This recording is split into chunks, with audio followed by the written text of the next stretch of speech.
Lo tahu nggak kenapa orang gampang bilang gue lagi flu daripada gue lagi burnout parah? Padahal dua-duanya bikin lo nggak bisa fungsi normal. Bedanya cuma satu, yang satu kelihatan, yang satu enggak. Kita tuh dari kecil udah dididik buat nganggep sakit mental itu lebay, kurang iman, atau kurang bersyukur.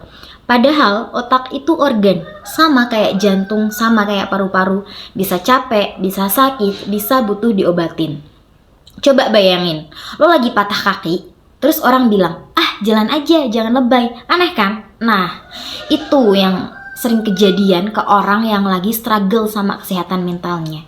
Bedanya luka di kaki tuh kelihatan, luka di otak tuh gak ada yang tahu sebelum mereka cerita. Dan ini bukan cuma soal orang yang udah didiagnosis ya. Ini soal budaya kita semua. Berapa banyak dari kita yang nahan cerita karena takut dibilang caper atau nyari perhatian, takut dibilang lebay, atau bahkan takut dibilang kurang iman.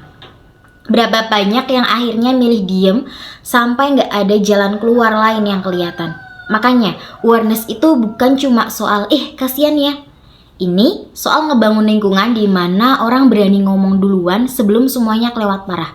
Karena semakin cepat ketahuan, semakin besar peluang buat bantuin. Dan lo gak butuh gelar psikolog buat jadi orang pertama yang notice. Yang lo butuhin cuma berani nanya, lo baik-baik aja? Terus, ini bagian pentingnya, tungguin jawabannya. Jangan langsung ganti topik pas jawabannya bikin canggung. Jadi ini yang gue mau lo bawa pulang dari video ini. 1.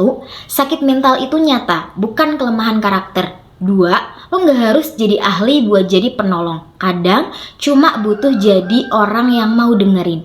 Dan 3. Kalau hari ini lo lagi struggle, itu bukan aib.